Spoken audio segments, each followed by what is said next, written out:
Olá pessoal, estamos de volta aqui para a nossa primeira aula. Como eu falei antes, a gente vai trabalhar conteúdos que revisem, vamos tentar fazer uma revisão de conteúdos que teriam que ser vistos lá no primeiro ano, né?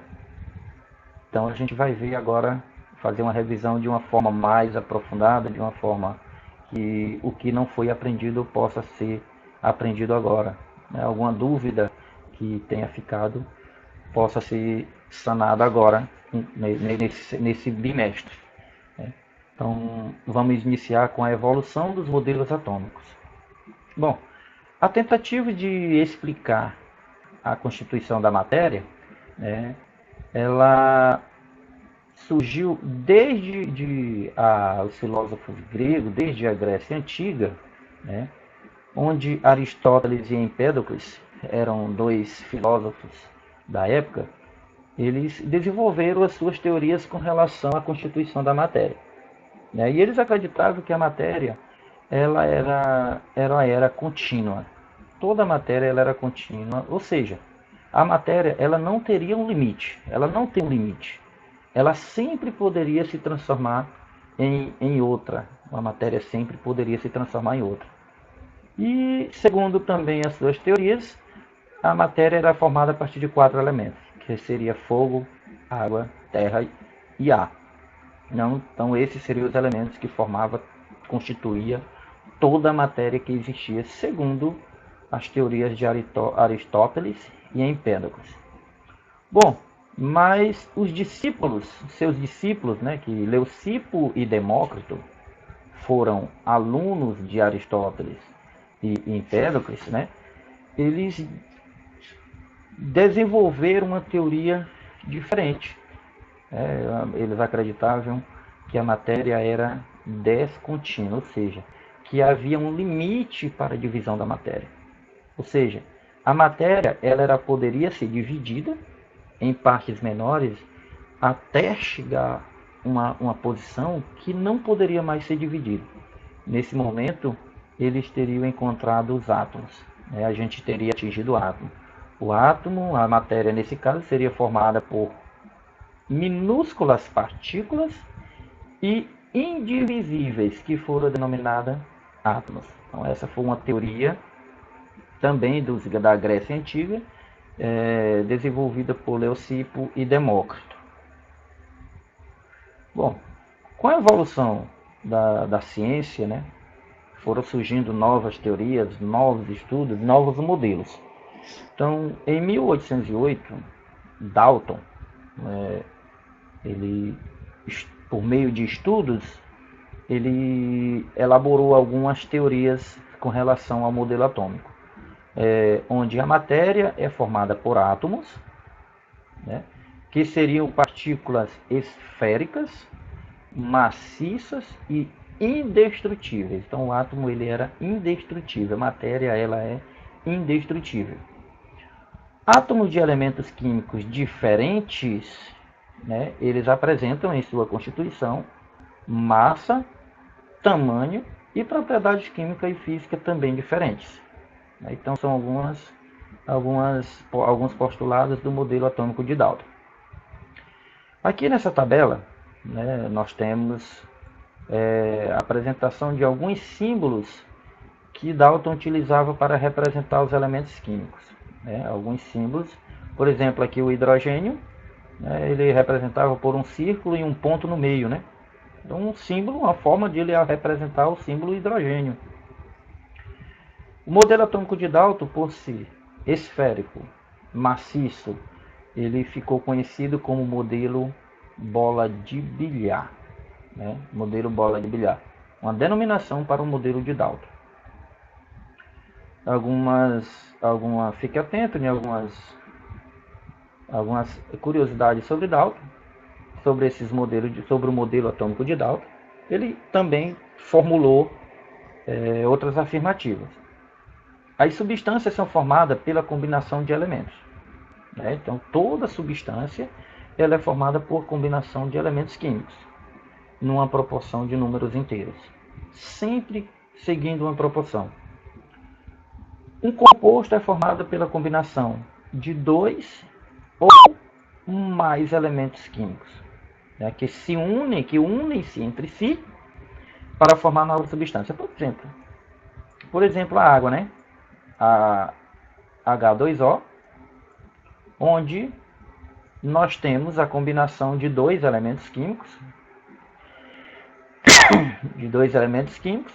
na proporção de 2 para 1, átomo de hidrogênio e átomo de oxigênio, né? Bom, só uma curiosidade aqui, Dalton ele estudou a deficiência visual, né? Ele focou seus estudos sobre a deficiência visual que ele mesmo sofria, né? E essa deficiência ficou conhecida como daltonismo, né? Devido ele sofrer essa deficiência e ter focado seus estudos sobre essa deficiência. Então ela ficou conhecida como daltonismo, que é a dificuldade em enxergar as cores vermelho e verde, né? Outro modelo atômico.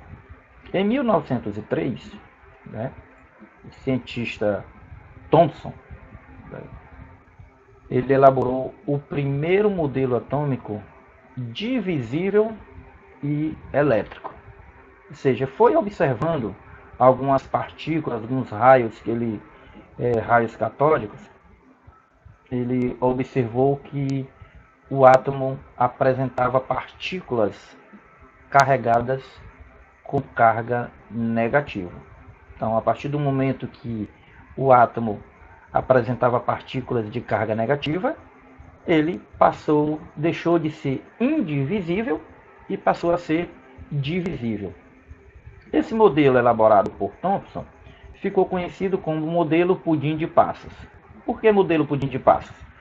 Onde a massa seria formada por uma pasta positiva, né? Pasta carregada positivamente, recheada por pequenas partículas, né? Pequenas partículas de carga negativa, né? No caso seria um pudim de passas. É como ficou conhecido o modelo de Thomson. Modelo de Rutherford. O modelo de Rutherford, ele tem início a partir de um experimento realizado por Rutherford, onde ele pegou um bloco de chumbo e, por meio de um pequeno orifício, ele inseriu uma substância que é radioativa, que é o polônio. O polônio ele emite naturalmente um feixe de partículas de cargas positivas que ficou denominada como partículas alfa. Então ele pegou esse feixe de cargas positivas, bombardeou uma lâmina de ouro, né? Essa lâmina estava envolta por um papel filme, papel fotográfico, onde ao incidir esse feixe de partículas sobre essa lâmina de ouro, foi possível observar um comportamento dessas partículas, desse feixe de energia. Então, o que ele observou? Primeiro, a maioria das partículas atravessavam a lâmina de ouro. A maioria das partículas, uma grande parte das partículas, elas atravessavam sem dificuldade a lâmina de ouro.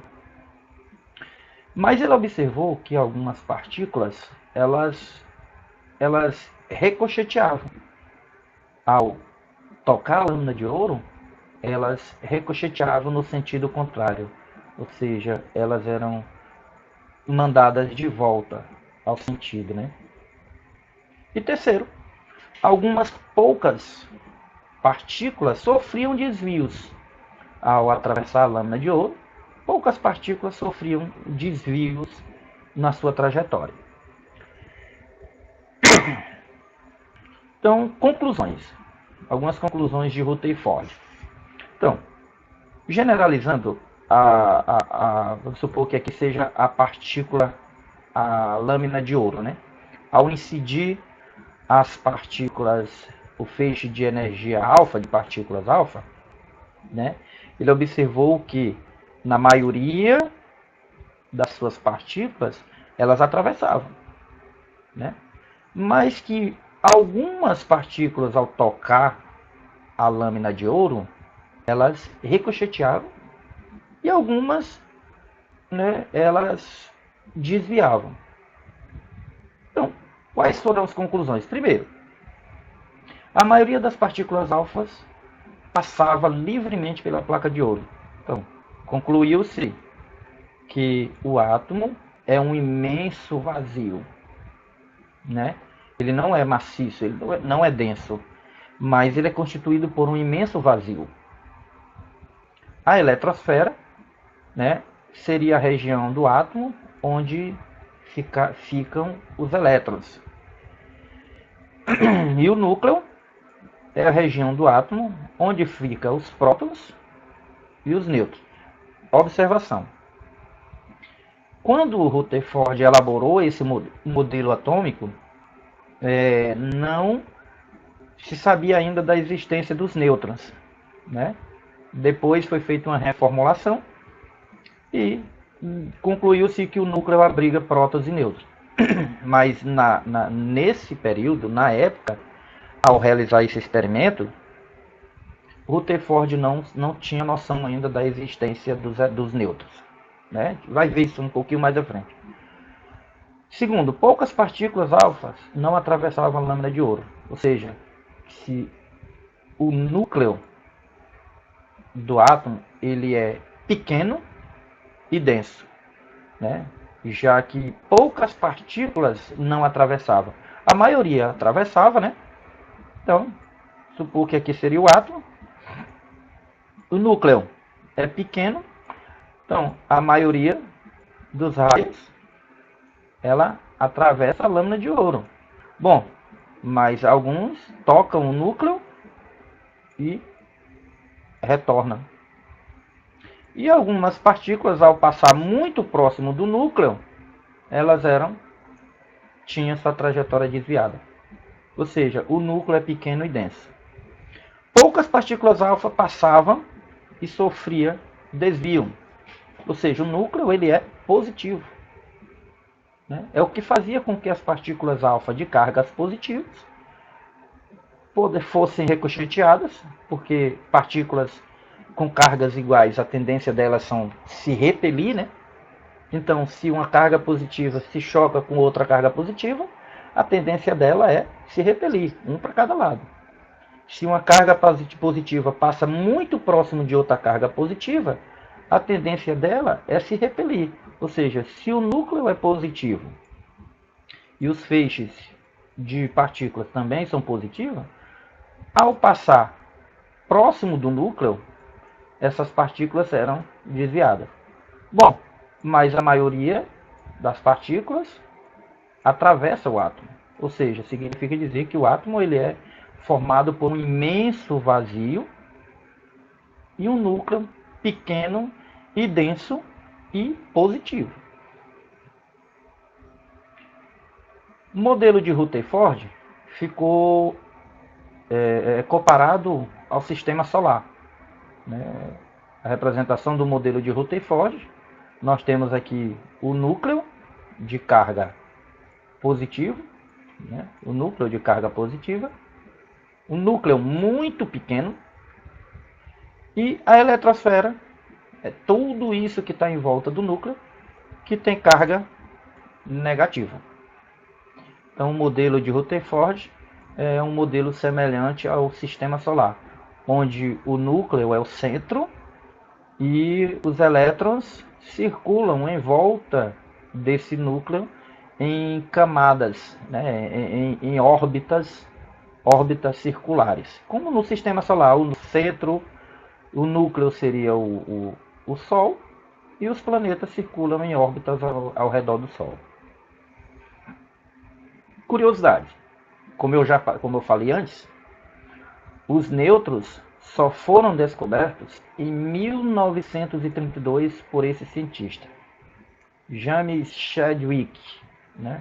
Então, somente nesse período, bem depois da elaboração do modelo de Rutherford, é que foi elaborado é que foi descoberto as partículas de carga neutra no núcleo do átomo.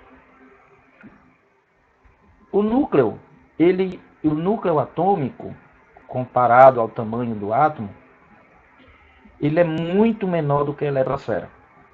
Né? Só para efeito de comparação, nós podemos imaginar que se um átomo é do tamanho do Maracanã, né? Se um átomo é do tamanho do Maracanã, o núcleo, né? O núcleo seria uma formiga.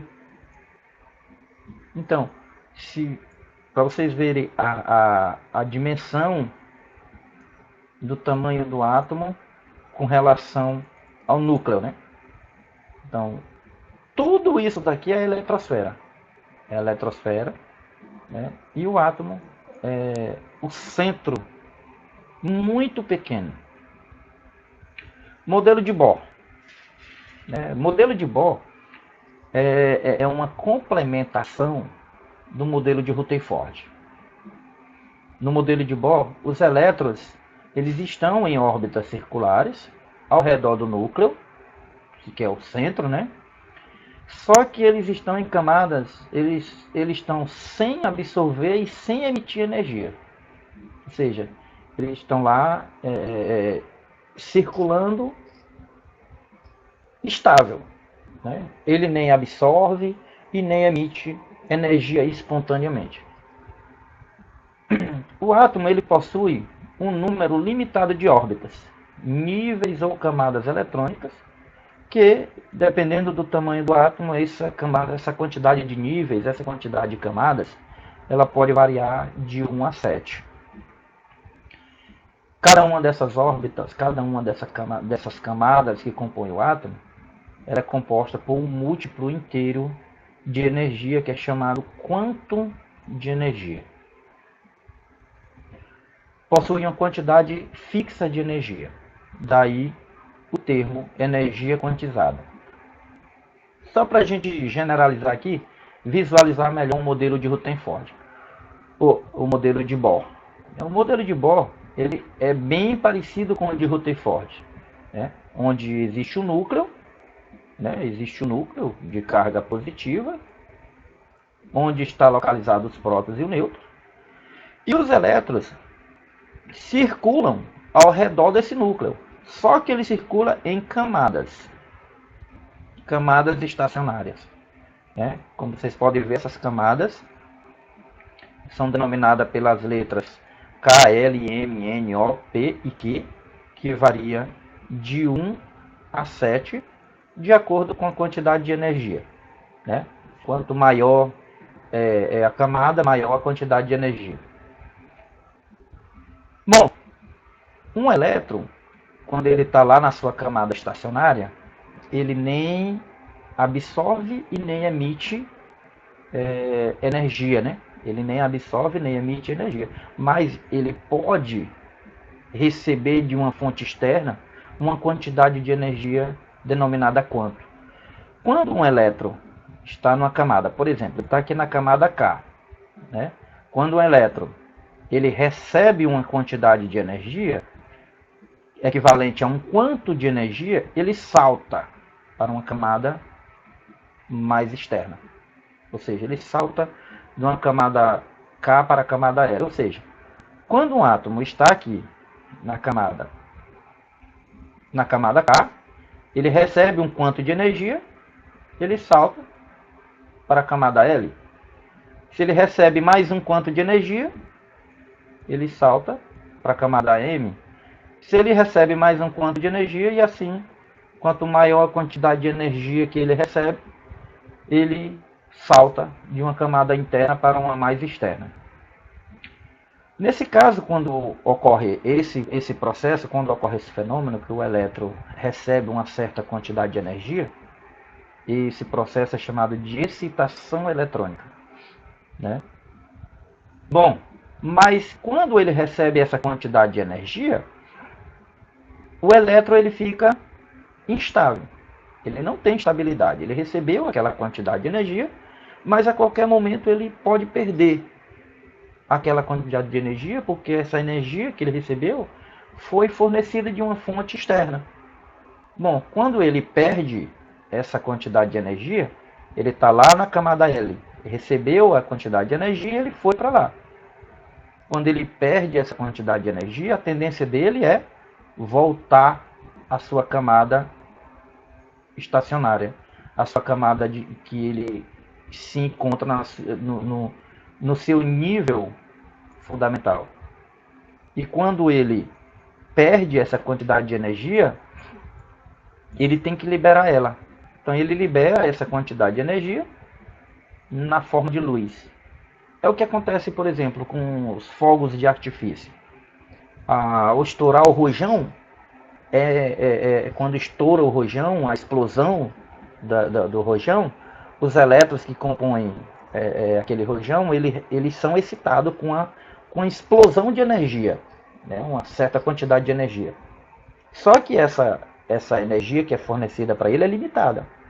No momento que ele perde, ele retorna para o seu nível fundamental e emite, libera aquela quantidade de energia absorvida na forma de luz. Então isso é um fenômeno que a gente pode observar, é a questão dos fogos de artifício. O modelo atual. Bom, nós vimos vários modelos, né, de átomos, mas qual o modelo atual? Bom, o modelo atual é uma combinação de todos, né? O modelo atual é constituído pela combinação de contribuições de muitos cientistas, né? Além dos modelos que a gente já viu, nós podemos citar alguns aqui. Summerfield, ele afirma que os elétrons, eles circulam em órbitas ao redor do núcleo e eles podem emitir órbitas, eles podem descrever órbitas elípticas, né, como no modelo representado. De Broglie afirma que o elétron ao redor do núcleo, baseado no modelo de Bohr, onde o elétron circula em camadas regulares, no modelo de Broglie, o elétron ele pode funcionar como desenvolver um caminho como uma nuvem, né? Então, ele descreve o átomo como uma onda, né? Uma partícula onda. Heisenberg, né? Para tentar localizar um elétron, temos que alterar a sua velocidade e a sua posição, pois dentro nenhuma órbita dentro do elétron, da eletrosfera, é impossível determinar ao mesmo tempo a posição e a velocidade de um elétron. O princípio da incerteza de Heisenberg. Schrödinger, ele, por meio de cálculos matemáticos, estatística, né, ele determinou a região do átomo onde é máxima a probabilidade de se encontrar um elétron, que é no orbital, né? Ele já elaborou um modelo de onda, né, como sendo uma onda, comparado ao sistema planetário de Bohr, como sendo uma onda, e é nessa região da eletrosfera, né, ele determinou como sendo a região onde há maior probabilidade de se encontrar um elétron, né? Então aqui a gente encerra, né, com um resumo aqui da evolução dos modelos atômicos, onde nós tivemos modelo de Dalton como um primeiro modelo, né, sistematizado. Temos o modelo de Dalton, onde ele afirma que o átomo é indivisível. Nós temos o modelo de Thomson, em seguida, né, que ele já caracteriza o elétron, caracteriza o átomo como divisível, carregado de cargas positivas e cargas negativas. O modelo de Rutherford, ele, por meio daquele experimento que ele bombardeia a lâmina de ouro, ele faz algumas formulações e que o átomo é formado por um núcleo pequeno e denso, positivo, onde se encontram os prótons e os nêutrons, e os elétrons circulam ao redor desse átomo em camadas, em órbitas, como o sistema solar. O modelo de Bohr, ele já caracteriza o átomo em níveis de energia, né? Que a gente viu que vai desde a camada K, camada L, camada M, né? Varia de entre 1 e 7, né? Esses níveis de energia elaborado pelo modelo de Bohr.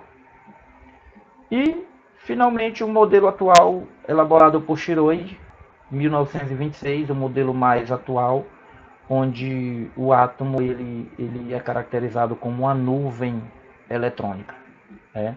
Onde o átomo, onde o elétron, dentro dessa região, né? Dentro dessa região, dessa nuvem, é a região onde há maior probabilidade de se encontrar um elétron, né? Então eles têm um comportamento de nuvem. Então, pessoal, aqui a gente encerra a nossa aula sobre modelos atômicos, né? Eu vou postar um pequeno exercício onde vocês poderão estar tentando responder baseado nessa nossa aula. E as dúvidas eu estarei aqui no grupo, estarei aguardando pelos questionamentos e pronto para tirar dúvidas, certo? Então a gente encerra aqui a nossa primeira aula e até a próxima semana. A gente vai continuar aqui durante o tempo da aula, né? E a próxima semana a gente retorna com um novo vídeo, com uma nova aula, para dar continuidade ao nosso estudo de revisão de conteúdos para essa avaliação diagnóstica. Então, tchau, tchau e até a próxima.